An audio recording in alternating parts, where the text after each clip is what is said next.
Goeienaand geliefdes, my naam is Dominee Martin Botha en is my voorreg om vanaand met ons verder te gaan in ons studie uit die eerste brief aan die Thessalonisense.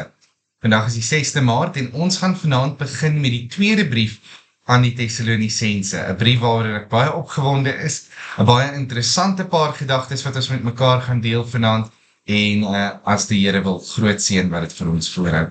Ek wil graag vanaand 'n klein bietjie minder praat. Dit is altyd 'n leebelofte van 'n predikant, maar ek probeer vanaand om 'n klein bietjie minder te praat, sodat daar aan die einde van vanaand se aanbieding ook dan geleentheid is vir 'n bietjie terugvoer en 'n bietjie gesels van ons mensies af. So kom ons sluit die oë en dan bid ons vir 'n oomblik saam vir hierdie Bybelstudie. Vader, baie dankie vir die ongelooflike voorreg wat ons het om U in ons lewens te hê. Here, U is nie net 'n God wat oor ons waak nie, U is nie net 'n God wat saam met ons stap nie, maar U is ons bekragtiger. U gee vir ons die krag. Paulus was nie tot alles in staat deur sy eie krag nie, Here, ja, maar waarlik tot alles in staat deur Christus Jesus wat hom die krag gee. Here, ons loof U, ons eer U vanaand. Vader, ek wil kom bid vir vanaand se Bybelstudie en vra dat U deur die Heilige Gees vir ons die waarheid van die woord sal kom oopbreek, soos 'n erdekruik vol kosbare olie. En dat ons daarmee gesalf en geseënd sal wees, sodat ons die res van hierdie week kan ingaan, Vader, nie net as die kinders nie, maar toegeruste Christene, volkome toeberei vir elke goeie werk wat U vir ons beplan het. Terwyl ons in 'n wêreld is wat al hoe donkerder word en waar daar al hoe meer bekommernisse en besware en probleme is, Here, voed ons met die lig. En laat daar die lig binne in ons vandag weer kaats en uitskyn na hierdie wêreld. Ons loof U, God van die eeue tot in alder ewigheid. Amen. Nou goed, vanaand wil ek dan graag begin en ons gaan begin met ons vraagie net soos altyd en vanaand se vraagie is, waarheen is jy geroep? Nou ek wil nie vanaand te veel inlei oor hierdie vraag nie, ek wil maar net die vraag vra, waarheen is jy geroep? Kom ons kyk of ons aan die einde van hierdie boodskap dalk kan die vraag beantwoord. So sonder om te veel in te lei, kom ons gaan kyk na die teksgedeelte. Ons begin vanaand, soos ek gesê het, met die tweede hoofstuk in 1 Thessalonisense en ek gaan dit graag vir julle lees, soos wat dit daar op die skerm ook vertoon.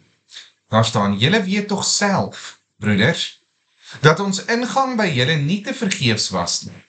Maar hoewel ons van tevore, soos julle weet, in Filippi gelei het en mishandel is, het ons in onse God vrymoedigheid gehad om aan julle die evangelie van God te verkondig onder veel stryd.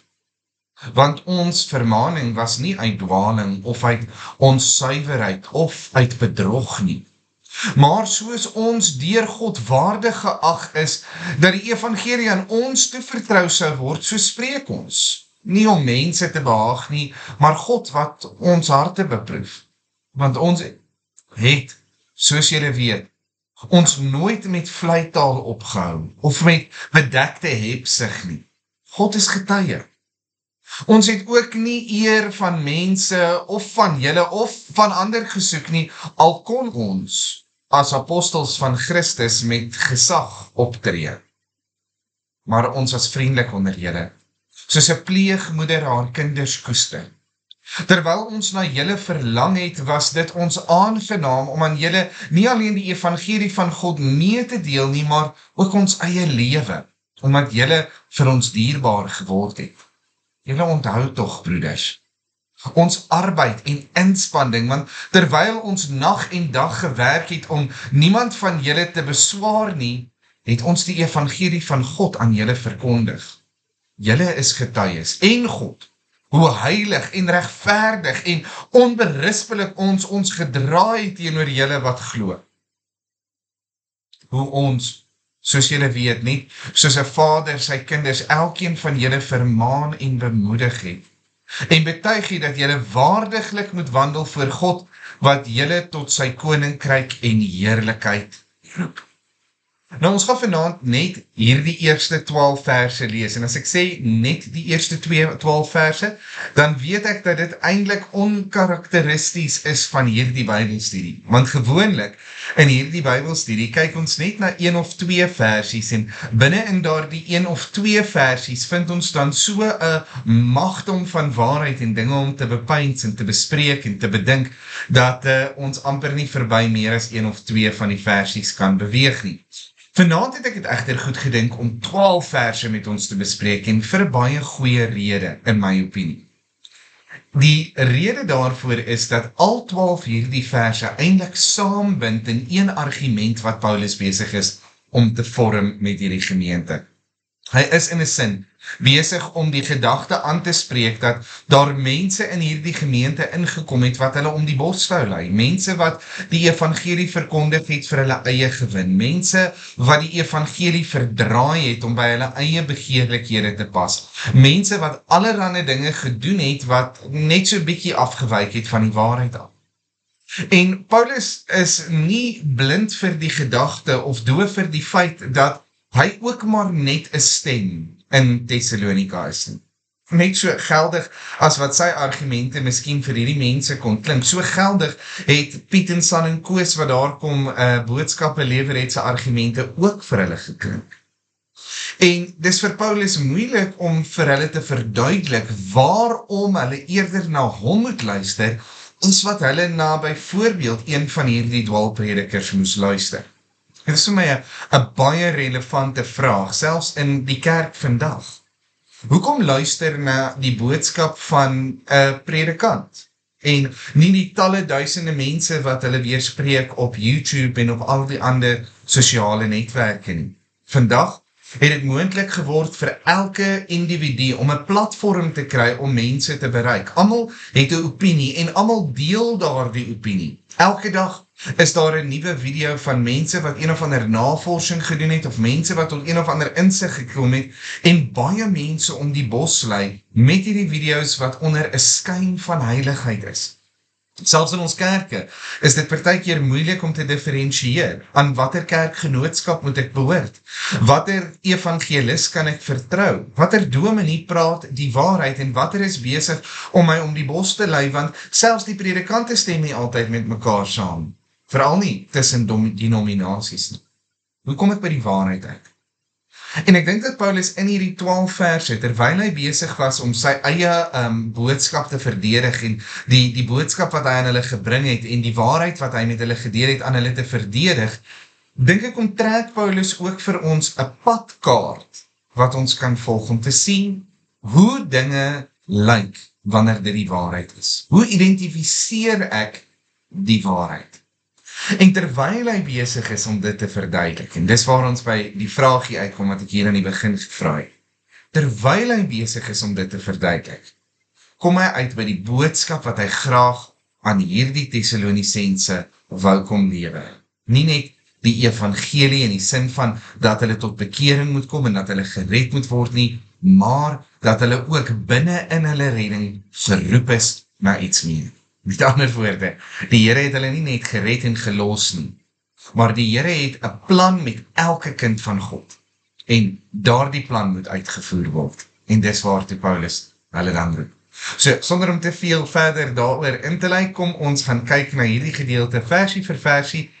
Ek het 'n paar van die versies buite volgorde vandag bespreek, en vir baie goeie rede. Ek het gedink dat dit goed sal wees en verstaanbaar sal wees as ons eers kyk na al die negatiewe kenmerke wat Paulus raak sien en dan al die positiewe kenmerke wat Paulus raak sien in die waarheid. So kom ons kyk vinnig na wat hy hier sê.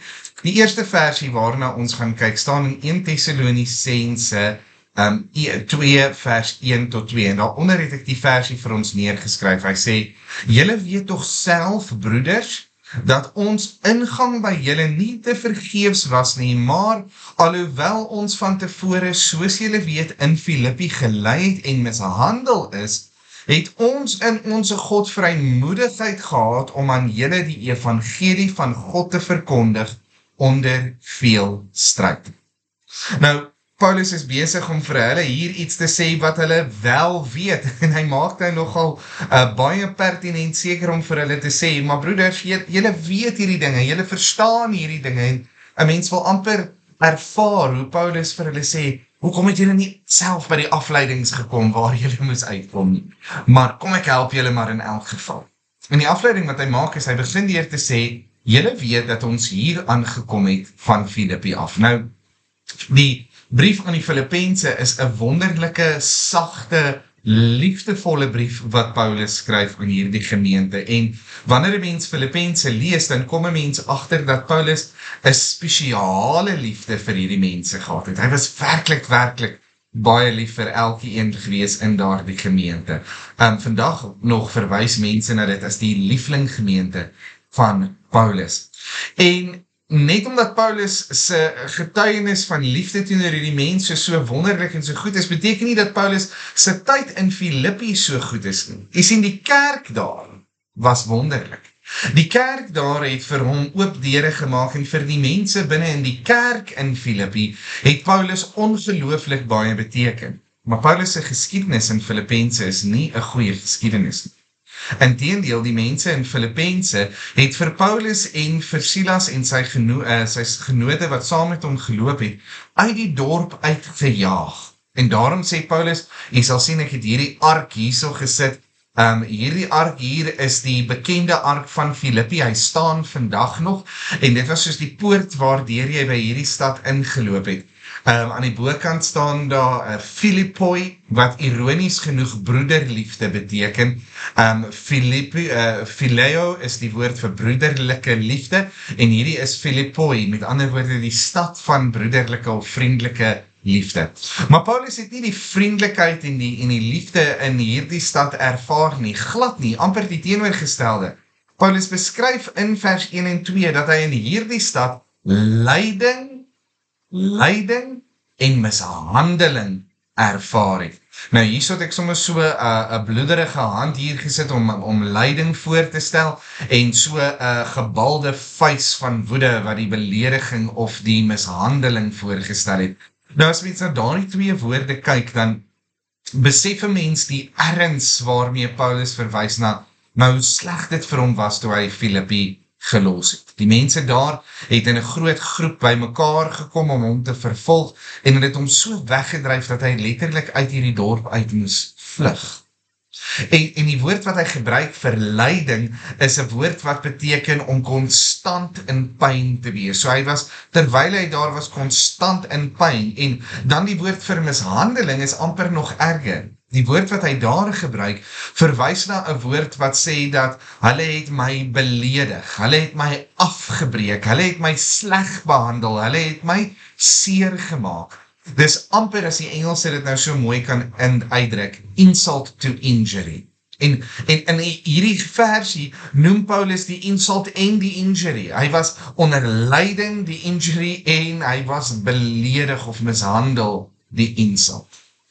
En hierdie groep, hierdie bende mense, jy kan sien, daar soos 'n klomp kwaai mense met 'n paar spitvirke en dinge, het letterlik 'n bende saamgevorm, en het vir Paulus uitgedryf uit hierdie stad uit.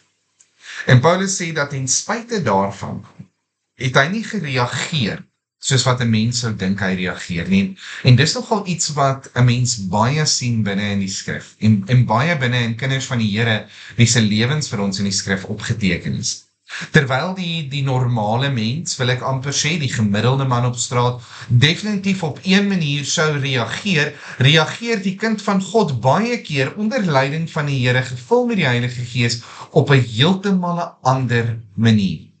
Hoe sou 'n normale mens reageer? Ek kan nie sê, as hulle my met spitvirke en met vlamme uitgedryf het uit Sasolburg uit, en dat dit alles gebeur het as gevolg van die feit dat ek die evangelie verkondig het, weet ek nie of ek so maklik in Valpark, die stad net so 10 kilometer hiervan af, verder sou gaan en dieselfde evangelie met groot vrymoedigheid sou kon verkondig.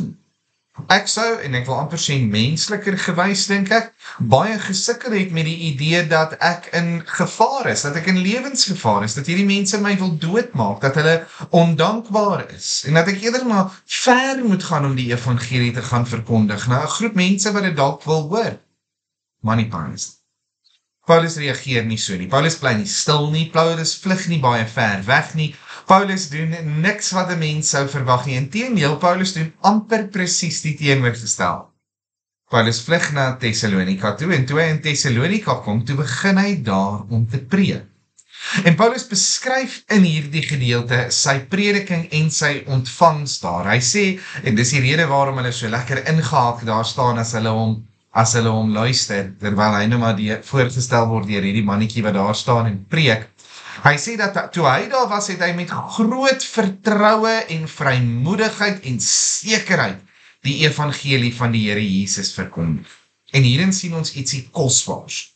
En dit is eenvoudig die feit dat hierdie evangelie nie enigiets was waaroor Paulus getwyfel het nie. Paulus was so seker dat dit die waarheid was. So seker dat die Here Jesus Christus gelewe het. So seker dat God hom uitgestuur het met hierdie missie om die evangelie te verkondig, dat toe hy in die volgende dorp aankom, hy onmiddellik amper af van sy rug afskit alles wat in Filippi gebeur het en God met groot vrymoedigheid verkondig.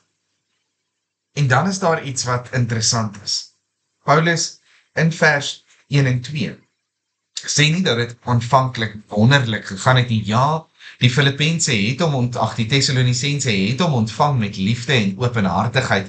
Die woord wat hy daar gebruik, die ingang wat hy by hulle gevind het, beteken die welcoming wat hy gekry het, nee, die ontvangs wat hy daar gekry het, die goeie ontvangs. Maar dit beteken nie dat almal in Thessalonika hom goedgesind was nie. Inteendeel, van Paulus se grootste en sterkste en gedigste vervolgers was in Thessalonika. En hierdie mense het van die begin van Paulus se bediening in hierdie dorp vir hom ongelooflik baie moeilikheid gegee. Hulle het dit vir hom moeilik gemaak om die evangelie van die Here Jesus te verkondig. En daarom sal ons opmerk dat hy op 'n baie subtiele manier skryf daar aan die einde van vers 2, die evangelie van God te verkondig onder veel stryd. Nou daardie woordjies veel stryd, as 'n mens dit letterlik gaan vertaal, beteken 'n buitengewone geveg. Met ander woorde, jy kry jou alledaagse argumente, jy kry maar die dinge en die mense wat jou kwaad maak in die lewe wat normaal is, want ons is mense, maar dan kry jy hierdie tipe vervolging wat 'n buitengewone en 'n abnormale geveg, stryd is in jou lewe. En 'n mens sien dit as mens die boek Handelinge lees. As jy die boek Handelinge lees, sien 'n mens dat toe Paulus weggevlug het van hierdie dorp af, was daar mense wat by mekaar gekom het en hom agtervolg het na die volgende dorp toe, sodat hulle hom daar ook kan vervolg. Met ander woorde, dit was nie net vir hulle genoeg dat hy uit hulle dorp en uit hulle lewens uit was nie. Hulle wou gehad het dat Paulus moes sterf, omdat hy gedurf het om die liefde van die Here Jesus te verkondig. Omdat hy gedurf het om mense se lewens aan te raak met hierdie evangelie en die kerk in Thessalonika te stig. Dit het vir ons baie goed uitgegaan. Deur Paulus se leiding kom daar veel vrug in Thessalonika en kom verduidelik Paulus nou aan hulle, hoe kan hulle die waarheid wat hy verkondig het erken? En hy begin deur vir hulle te vertel van die dinge waarvoor hulle op die uitkyk moet wees.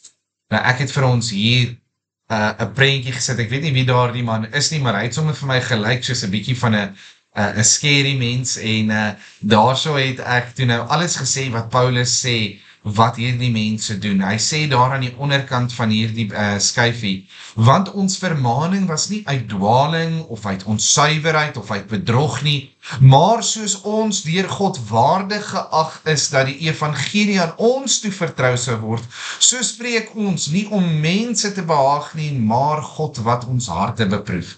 En as ek net vinnig daar oor die versie kan praat, hy sê, ons is nie hier met valse intensies nie, maar die Here ken ons harte, beter as wat mense kan, beter as wat julle dink julle ons intensies kan uitsniffel. Die Here weet presies wie ons is, en die Here het nog steeds besluit, dat ons hierdie evangelie moet verkondig, dat ons waardig is om die evangelie te verkondig. Wat 'n ongelooflike ding om te sê. God het gedink, ek is goed genoeg om sy waarheid te verkondig aan die wêreld. Dit laat my sommer net glimlag. Dit laat my glimlag want onmiddellik dink ek, die Here Jesus het my ook gevra om die evangelie te verkondig. Die Here Jesus het jou ook gevra om die evangelie te verkondig. Jy is ook waardig geag, kind van die Here, om sy evangelie te verkondig. Wat 'n ongelooflike gedagte. God het gedink, jy's goed genoeg. Nou, voordat ek te veel in die voorspoedsteologie ingaan, waaroor ek nou gaan praat, kom identifiseer Paulus nou 'n paar dinge, en hy praat daar van dwalinge, van onsuiverheid en van bedrog, en terwyl hy dit net so amper in die verbygang noem, kom lig hy vir ons verskillende aspekte uit, wat dwaalpredikers partykeer in hulle goeters kom hê. Om 'n dwaling te hê, beteken om iets te verkondig wat nie stroop met die waarheid nie. Met ander woorde, ons verkondig dat die Here Jesus God is, want Johannes 1 sê vir ons, in die begin was die woord, en die woord was by God, en die woord was God, en Johannes 1 vers 12 sê, en hierdie woord het vlees geword en onder ons kom woon, en ons het sy naam geken, Jesus Christus. Met ander woorde, as ons die logika terugtrek, Jesus is die woord was by God, die woord was God. Nou is daar mense wat byvoorbeeld sê, die Here Jesus is nie God nie, die Here Jesus is maar net 'n profeet. Die moslems noem die Here Jesus Isa Rohala, wat beteken Jesus die gees van God, maar hulle sê dat hy net 'n profeet van die Here is. Met ander woorde, hy was net iemand wat die Here gebruik het om met die mense te praat, hy was nie God self nie. Baie mense verkondig vandag dat die Here Jesus Christus nie God is nie. Daar's 'n beweging wat ook prominent is in Suid-Afrika, bekend as die Nuwe Hervorming, waaroor ek nou 'n rukkie gaan praat, maar die Nuwe Hervorming meen dat Jesus Christus nie God was nie, hy was maar net een van die weë waarby ons, of waardeur ons by God kan uitkom. En hierdie dwalinge behoort baie keer aan mense sonder dat hulle dit weet. Met ander woorde, hulle kom onder 'n verkeerde oortuiging, daardie verkeerde oortuiging maak baie keer vir hulle sin, en dan begin hulle hierdie verkeerde oortuiging ook aan mense te verkondig. Ek wil 'n simpel voorbeeld. Vir baie jare in my lewe het ek geglo dat daar net 3 wyse manne was. En ek sou aan mense verkondig het, dat daar net 3 wyse manne was, en dit sou 'n dwaling gewees het, omdat daar nie net 3 wyse manne was nie, daar was 3 geskenke, maar die Bybel sê nie vir ons hoeveel wyse manne daar was. So sing ons byvoorbeeld in Noag se liedjie, die mense het hom uitgejou, maar nêrens in die skrif lees ons daarvan. Daar's dingetjies wat ons partykeer glo, en sonder dat ons dit weet, of wat ons dit besef, glo ons iets wat nie die waarheid is nie. Daar is baie kinders van die Here wat een of ander dwaling aanhang. Baie kinders van die Here glo dat as 'n mens sondig, gaan jy weer verlore. Ander glo op die regte manier dat wanneer jy een keer 'n kind van die Here is, dat jy altyd 'n kind van die Here sal wees.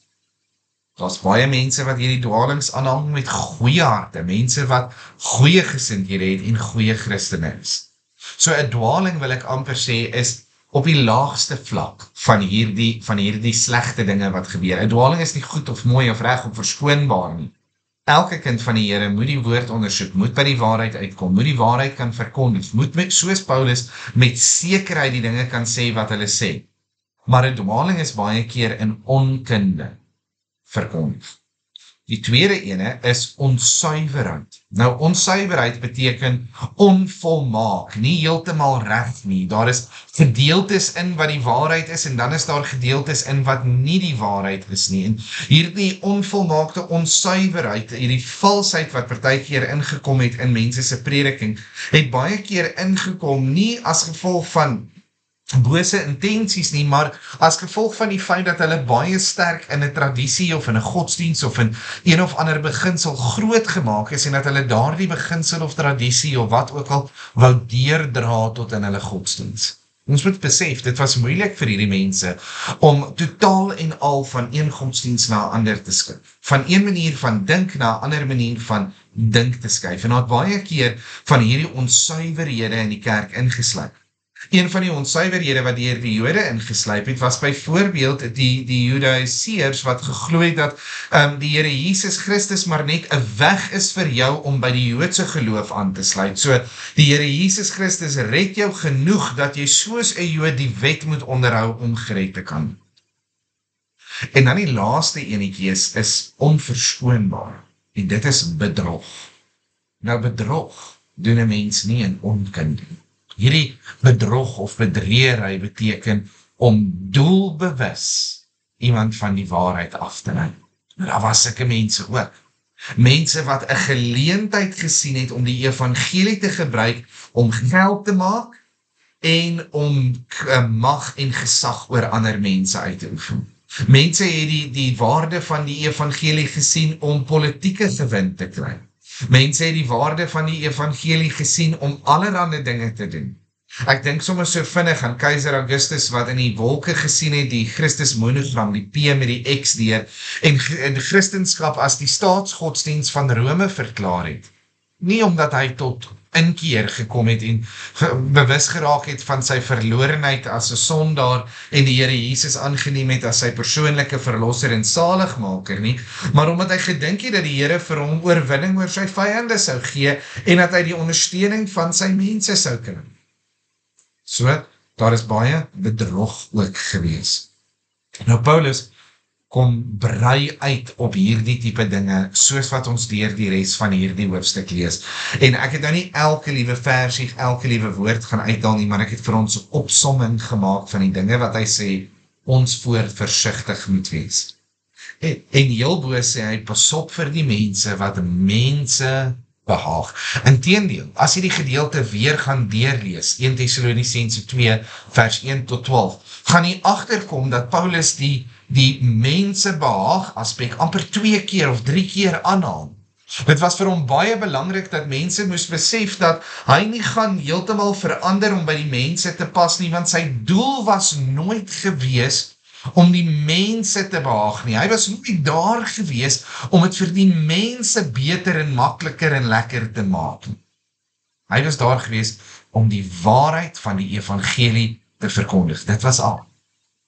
Die tweede ding waarvoor ons moet uitkyk is vleitaal. Nou vleitaal is baie mooi, baie ou Afrikaans, en 'n vleitaal beteken 'n komplimenttaal. Kom ek vertaal dit vir ons in 'n manier wat baie relevant is vandag, want hierdie tipe dinge sien ons in vandag se kerk amper op 'n daaglikse basis. Vleitaal beteken, jy is die een met die krag. You have the power. Jy het die mag van lewe en dood in jou mond en jy moet dit neem en jy moet dit claim, want jy is dit geregtig.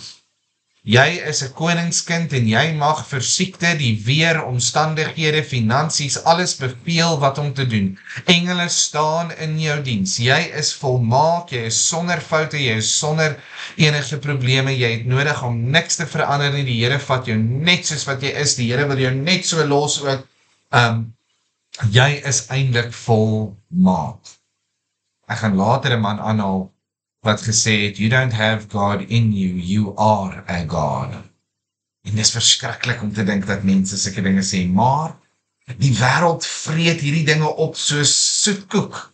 Hulle is baie lief om daaroor te dink en dit sommer vir hulle self in te neem en deel van hulle self te maak, want dis so lekker om te hoor hoe groot en hoe kragtig en hoe sterk ek is as 'n mens, en hierdie moeilike omstandighede, Here, waardeur ek gaan, die Here wil my net deur dit help, en die Here wil my finansies vir my uitsorteer, en die Here wil vir my gelukkig en kragtig en wonderlik maak. Ek het eendag gekyk na TV evangeliste waar die een vrou gesê, die Here het vir haar soveel mag oor lewe en dood gegee, dat daar 'n voeltjie was wat in haar boom kom sit het en gesing het, en hierdie voeltjie het haar vreeslik geplaan, sy het die voeltjie so gekyk, en die voeltjie het net daar dood gegaan en gesterwe, want sy is bekragtig, sy is 'n waardevolle mens. Kenneth Copeland, of ek dink dis hy, ek weet nou, ek is nou nie presies seker nie, ek sal moet gaan uit. Nee, dit was Benny Hinn wat gesê het, dat hy God agter in die kerk sien, wanneer hy besig is om te preek, en dat hy sien hoe die Here die woorde herhaal, wat hy besig is om te sê. Ongelooflike groot laster, wat as vleitaal uitgebeeld word, of uitgedeel word aan die gemeente. Dan is daar bedekte hebsig. bedekte hebsug. Nou daardie bedekte hebsug beteken eenvoudig dat ek gebruik die kerk, ek gebruik die evangelie as 'n manier om myself te bevorder. Het sy finansiëel, het sy met fisiese almoses en fisiese geskenke, of het sy selfs net met krag en gesag wat ek oor mense het sy met populariteit wat ek graag wil kry. Met ander woorde, ek sal sê wat ek moet sê, ek sal doen wat ek moet doen, sodat ek hierdie mag en gesag kan kry. Ek het eendag 'n dokumentêr gekyk van 'n man wat verduidelik het, hy was een van hierdie tent-evangeliste, hy het van kleins af het sy ouers hom gevat om te gaan preek, binne in hierdie tent revival churches, en daar sê hy dat hulle hom geleer het, voordat hy enigstens 'n idee gehad het wie die Here Jesus is. Dat hulle hom geleer het dat hy moet sê dat net 'n R2 is genoeg, net 'n R3 is genoeg, want in een aand is daar 5-6 duisend mense wat daar die dienste bywoon, en as elkeen van hulle 'n R2 gee, dan maak hy $12,000 in 'n aand. En dan hou hulle hierdie revival sessies vir 4, 5, 6 aande in 'n ry.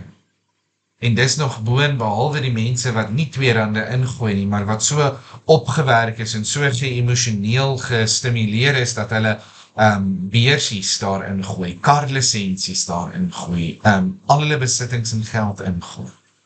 Bedekte hebsug. Paulus praat in hierdie gedeelte van die gewoonte om op ander te teer. 'n Mens kry partykeer hierdie predikers wat ook so, ek wil amper sê, vasgevang is in hulle armsaligheid, dat elke keer wanneer jy met hulle praat en elke gesprek wat jy met hulle het, dan hoor jy net hoe swaar hulle kry en hoe sleg dit met hulle gaan, en dat iemand asseblief tog net moet help, en word niks anders as 'n evangeliese bedelaar. En dan die laaste ding wat Paulus hier noem is dan ook skynheiligheid. En met skynheiligheid is dit vir my opvallend dat dit nie hier skynheiligheid is soos wat die wêreld partykeer skynheiligheid gebruik. Die wêreld gebruik skynheiligheid om te sê, ja, daar's 'n klomp skynheilige mense in die kerk. Hulle het self sonde, maar dan wil hulle in die kerk gaan sit. Natuurlik sit sondige mense in die kerk. Dis waar sondige mense hoor. Maar hierdie skynheiligheid beteken eenvoudig mense wat die evangelie van die Here Jesus met hulle monde verkondig, maar definitief nie die lewe wat daarmee gepaard gaan nie. Joyce Meyer was so rukkie terug onder erge ondersoek gewees, en baie mense het haar hele leer bevraagteken, omdat daar ernstige probleme in haar persoonlike lewe was, en omdat sy dinge gedoen het en in dinge betrokke was, wat nie gestroop het met dit wat sy verkondig het nie. Hoewel dit wat sy verkondig het, partykeer ook nie vir my regtig op die pad was nie. Hoeveel keer sal 'n mens nie sien dat daar baie mense is wat een ding verkondig, maar 'n totale ander ding lewe. Maar ek sal die eerste een wees om te erken. Ek verkondig heiligheid, ek verkondig goedheid, ek verkondig regverdigheid. Beteken nie dat ek sonder sonde is. Maar dit beteken dat daar altyd by my 'n erkenning van die sonde moet wees, dat daar altyd by my 'n strewe, 'n eerlike strewe na geregtigheid moet wees. Dit praat nie hier van 'n een keer 'n fout maak nie, maar hierdie skynheiligheid praat van mense wat konstant 'n lewe van bedrog leef, waar hulle een ding verkoop, maar 'n ander ding lewe. Nou ek het bietjie gaan dink, en ek het eintlik so bietjie vasgevang geraak hier, en ek neem baie laat vanaand se boodskapie op, maar dit was vir my geweldig interessant om te gaan kyk, hoeveel van hierdie dinge wat Paulus beskryf, vandag nog in die kerk is. Hoeveel van hierdie dinge wat Paulus, hoeveel jaar terug, amper 2000 jaar terug, neergeskryf het in die brief aan die Thessalonisense, sien ons in 2025 nog steeds in die kerk, en my mond het oopgegaan. Hierdie is 3 evangeliste, TV-evangeliste, wat ek net 'n paar aanhalings uit hulle boodskappe uit met u wil deel. Kenneth Copeland het gesê, "You don't have a God in you, you are one." Hy het gesê, give $10 and receive $1,000. Give $1,000 and receive $100,000. God is 'n ATM vir hierdie persoon. Tweede man daaronder is Joel Osteen, wat sy evangelie is, God wants you to prosper. God wants you to live your dreams. God wants you to enjoy the good things of life. Jesus Christus het gesê, in die wêreld sal julle dit moeilik hê, maar hou goeie moed. Julle die wêreld klaar, ek het die wêreld klaar oorwin. Petrus het gesê, ag dit louter vreugde my broeders, as julle in allerlei versoekinge en beproewinge kom, want julle weet die beproewing, die beproefdheid van julle geloof leidsaamheid bewerk. Dis 'n absolute leuen uit die hart van die duiwel uit, dat die Here daar is om ons lewens so goed en maklik en gelukkig as moontlik te kan maak. Ek praat so rukkie terug met 'n man wat uit 'n heeltemal 'n ander land en ras en kultuur uitkom, oor sy godsdiens en oor sy Christenskap. Hy is vandag 'n kind van die Here. En hierdie man erken teenoor my en sê, een van die dinge wat hom teruggehou het van die Christelike geloof af, was die lucky packet mentality wat hulle gehad. Was die feit dat hulle verkondig het dat as jy die Here Jesus Christus aanneem, is dit soos 'n lucky charm wat jy dra. Want alles in jou lewe gaan net begin uitwerk. En my mond het oopgegaan en het vir hom gesê, maar jy besef natuurlik vandag, dis glad nie die waarheid nie, dis nie ware Christenskap nie, en hy herken toe aan my, dit weet hy vandag, en daarom het hy tot bekering gekom. Joyce Meyer wat verkondig net as 'n blote mond oophang waarheid, Jesus stopped being the Son of God on the cross. Jesus was the first person to be born again. Jesus paid for our sins in hell. Jesus went to hell in our place and suffered and was tormented. En sê sy, as jy nie glo dat die Here Jesus in die hel was en dat hy in die hel verrenerveer en getorment was nie, dan kan jy nooit hel toe gaan nie, terwyl die skrif vir ons leer, die hel is 'n plek waar vir die Satan en sy engele voorberei is, en dat daar nog niemand in die hel is nie, omdat die oordeelsdag nog nie plaasgevind het. Ek het toe gaan kyk en gedink, ja, okay, dis wonderlik, hierdie mense is almal baie ver oor see, ons sien hulle boeke in die rakke, ons sien hulle op televisie, maar dis nie regtig ons mense nie, is dit relevant vir Suid-Afrika? Toe gaan kyk ek na die dinge wat in Suid-Afrika gebeur. Professor Yuri Leroux, wat die professor van Ou Testament by Unisa is, vandag sê, die Bybel is die produk van die gekonkel van mense. Vir die eerste eeuse Christene het Jesus opgestaan omdat dit deel van hul wêreldbeeld was. Vandag kan ons dit nie meer so verstaan. Professor Ben de Tooy sê, ek beskou myself daarom liewer as post-theïsties. Theïsme is God, kom van die woord theos af. So post-theïsties beteken na God. En het verwys na iemand wat nou tot so insig en 'n verstaan gekom het, dat hulle nou al hoor as God is volgens hulle self, en dat hulle nie meer nodig het om in God te glo nie, omdat hulle nou verstaan waar die idee van God vandaan kom. Hy skryf, vir my dui die begrip post-theïsties op 'n definitiewe afskeid van enige geloof in 'n transcendente metafisiese wêreld of bestaan waarin bonatuurlike magte en kragte sou wees wat die betoon voer en hulle laat geld ten opsigte van die wel en wee van die mensdom en die heelal. Met ander woorde, ek kan nie meer glo dat daar 'n God is wat in beheer is van alle dinge nie. Yuri van der Heer, ook 'n professor van teologie, skryf, intelligente ontwerp is op verskeie vlakke geweeg en te lig gevind.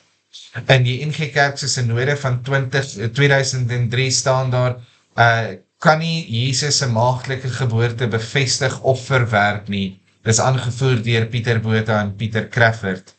In die synode van 2011, die synode verwerp die idee dat saamwoon en seks voor die huwelik 'n sonde is. Die synode van 2013 sê die volgende dokument moet bespreek word in eie konteks, met ander woorde, kerkrade moet self bepaal of dit die waarheid is. Dit sê Genesis 1 en 2 is blote verhale wat geleen is uit die Midde-Ooste.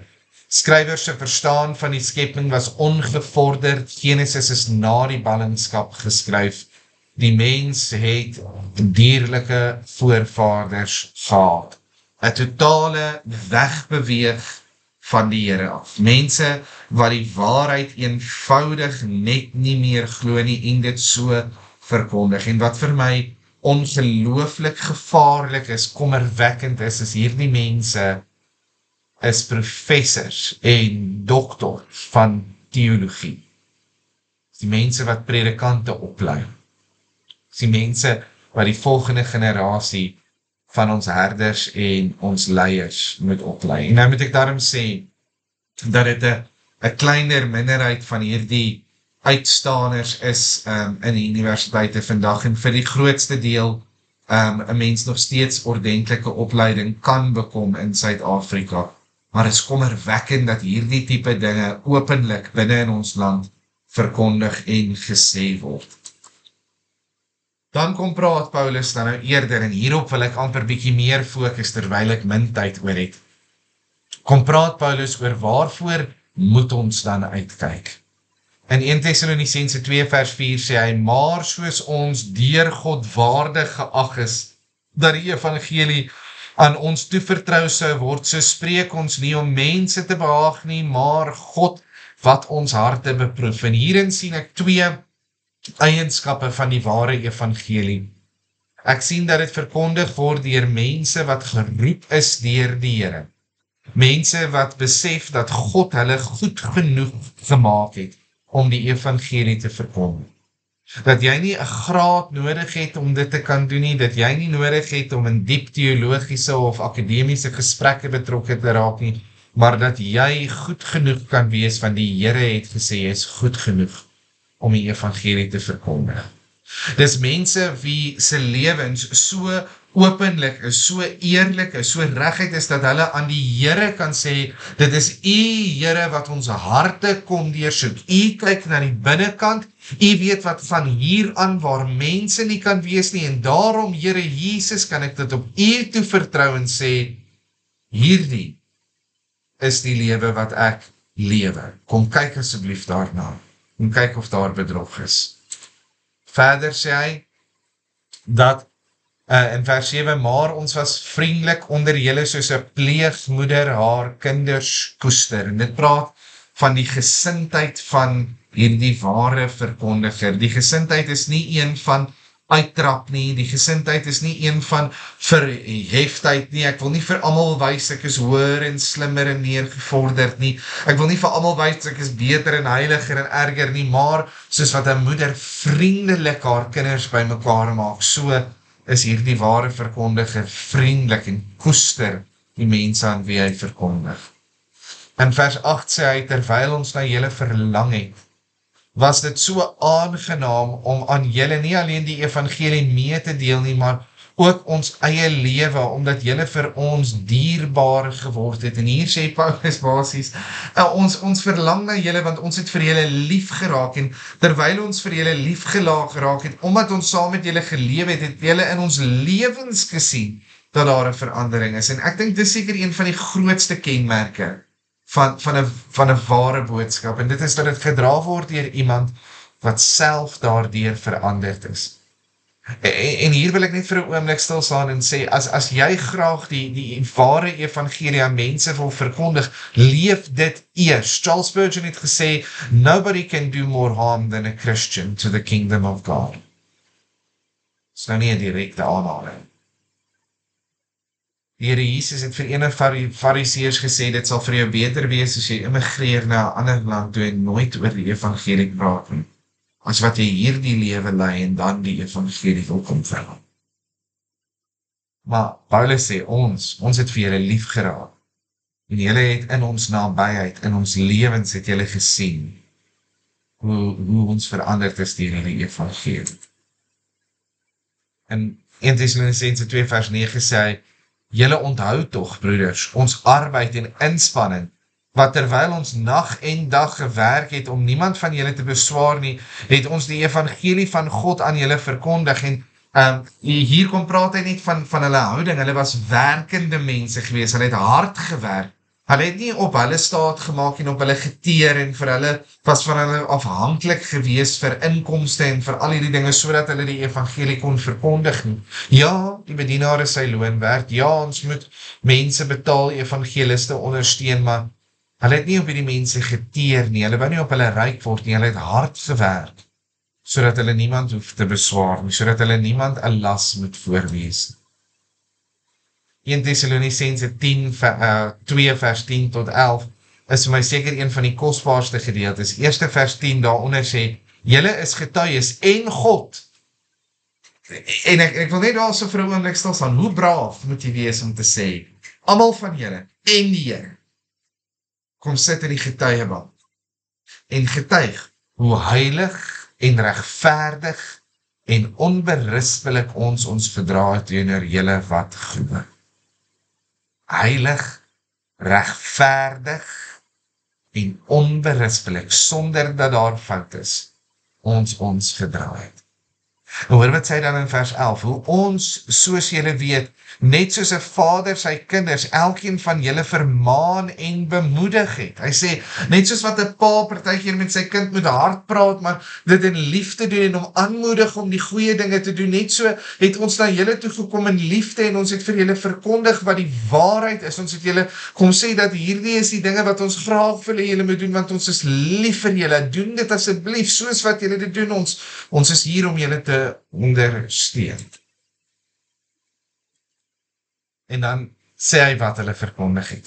En hierdie is vir my 'n kosbare vers. Hy sê, en betuig dat julle waardiglik moet wandel voor God, wat julle tot sy koninkryk en heerlikheid roep. En hierdie is vir my 'n kosbare vers, want hierdie vat vir my amper alles saam. In hierdie gedeelte kom Paulus en hy sê, weet julle wat? Ons boodskap, en ek dink ek wil amper saamvat en sê, dis hoe mens die ware prediker erken. Want sy boodskap aan kinders van die Here is dat hulle waardiglik moet wandel, met ander woorde, hulle lewe moet goed genoeg wees vir God. Dit moet goed genoeg wees dat God na hulle lewens gaan kyk en sê, ek is trots op hierdie kind van my. Ek is tevrede met hierdie kind van my se hart, sy besluite, sy gedagtes en sy lewe.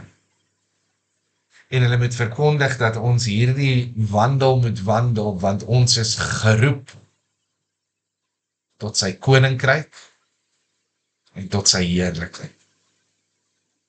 Jy is geroep om deel te wees van sy koninkryk, om een van sy koninkryk se burgers te wees. En sy koninkryk se burgers wandel waardig. Sy koninkryk se burgers lewe goed genoeg, want hulle is geroep tot nie hulle eie heerlikheid, sy heerlikheid. Daar is 'n koneksie tussen hulle en die Here, en daardie koneksie roep hulle om so goed te word soos God. Wees julle dan heilig, want ek is heilig. Vanaand wil ek 2 dinge aan elkeen van ons sê. Die eerste is dat ons baie versigtig moet wees. Net soos in die dae van Thessalonika is daar vandag baie wolwe in skaapsklere, baie mense wat vir ons dinge wil sê en wil leer en ons dinge wys wil maak wat onskriftelik is. Die beste is, lees jou Bybel. Die beste is, luister na mense wat die Bybel verduidelik en nie hulle eie opinies of gedagtes stel.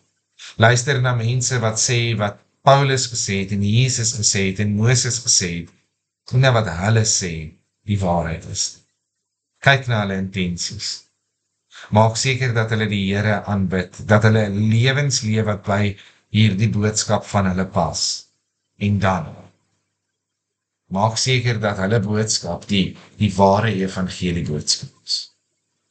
Maak seker dat hulle verkondig dat jy in die Here Jesus Christus alleen, deur geloof alleen, deur genade alleen gered sal word, soos wat die skrif alleen dit vir ons verkondig.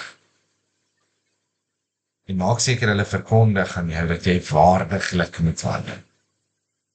Maak seker dat hulle by jou pleit dat jy heilig moet lewe, dat hulle jou konstant herinner en vra of jy nog op die pad is, of jy nog saam met die Here loop, of jy nog heilig met hom wandel, want hulle verkondig. En dan sal ek nou nie 'n baie slim man wees as ek nie vir julle sê, My boodskap vanaand aan julle. Wandel waardig. Loop saam met die Here. Vra jouself in elke ding wat jy besluit doen, elke reaksie wat jy het, is dit die aksie, is dit die besluit, is dit die woorde van 'n kind van die Here? Of nie? Is ek besig om soos die ou mens te lewe? Of soos die nie? Mag die Here ons genade gee. Kom ons bid saam. Vader, leer ons om waardiglik te wandel. Leer ons om die pad te loop wat die skrif verlig. Leer ons om die liefde te leef. En die mense wat na ons kyk en die evangelie by ons hoor, ook die evangelie in ons lewens sien. Aan U al die eer tot in alder ewigheid. Amen. Baie dankie. 'n heerlike aand vir die elkeen.